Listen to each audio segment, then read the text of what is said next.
Mais qu'est-ce qui s'est passé? Manchester City qui laisse filer des points bêtement face à une équipe de Tottenham vraiment prenable. Comme vous pouvez le voir, après une première mi-temps à sens unique où Manchester City a complètement dominé Tottenham, ouverture du score par Ryan Cherki qui a totalement démoli la défense de Tottenham aujourd'hui. Ce qui est fou, c'est que les deux buts de Manchester City sont venus sur des erreurs défensives de Tottenham. Le but de Cherki par exemple part d'une perte de balle de Bissouma au milieu. Bernardo Silva récupère le ballon, fait la passe à Erling Haaland, qui va ensuite chercher Ryan Cherki sur le côté droit. Ce dernier vient fixer la défense de Tottenham et pendant que tout le monde s'attend à ce qu'il tire avec son pied gauche, étant donné que c'est un gaucher, et bah non, il tire avec son pied droit, c'est Ryan Cherki. Droite ou gauche, c'est pareil. Il a tellement fatigué la défense de Tottenham aujourd'hui, carrément ça m'amusait. Le plus fou c'est que juste après, il a même failli marquer le but de l'année, après avoir démoli toute la défense de Tottenham avec ses crochets et ses passements de jambes. Comme vous pouvez le voir derrière moi, il y en a un qui a fait la serpillière. Ryan Cherki enchaîne avec un tir qui est malheureusement dévié par le gardien. Juste après ça, on a Semenyo qui vient doubler la mise. Semenyo qui depuis son arrivée à City est vraiment inarrêtable. Sur ses 5 premiers matchs avec Manchester City, c'est tout simplement 4 buts marqués et une passe décisive. Ryan Cherki quant à lui a 9 buts et 10 passes décisives. La première mi-temps passe, vient la deuxième mi-temps. On s'attend à ce que Manchester City parte chercher le troisième but. Et bah non, il y a Solanke qui est venu claquer un doublé dans le plus grand des calmes. Tout ça avec un Manchester City qui joue à 2 à l'heure. Je sais pas ce qui s'est passé. En première mi-temps, c'est eux qui dominaient Tottenham et en deuxième mi-temps, tout s'est inversé.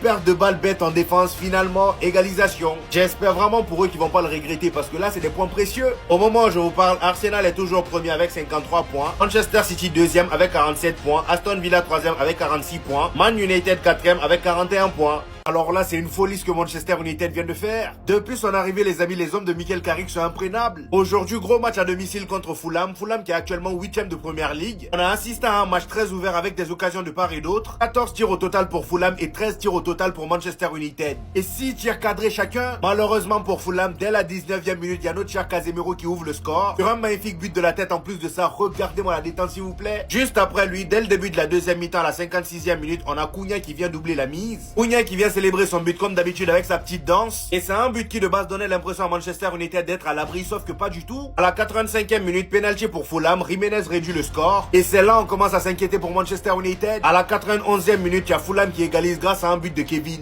2 buts partout les amis à la 91e minute. On aurait pu croire que le match s'arrêterait là, sauf que ça c'est mal connaître le nouveau Manchester United. À la 94e minute, on a Benjamin Sesko qui vient faire mouche. 3 buts à 1 les amis, est-ce que vous vous rendez compte? Et dites-vous que là, le supporter de Manchester United qui avait décidé de pas se couper les cheveux jusqu'à ce que United fasse 5 victoires d'affilée, et bah il a enfin une chance de se couper les cheveux, étant donné que là, depuis l'arrivée de Carrick, tout a l'air d'aller mieux. 3 victoires d'affilée, et en plus de ça, c'est pas des petites victoires face à City, face à Arsenal, et là, grosse victoire aujourd'hui face à Fulham. Il ne leur reste plus que 2 matchs, le match face à Tottenham et face à West Ham. Si il gagne ces 2 matchs là, c'est terminé, il pourra se coiffer. Bonne chance à lui.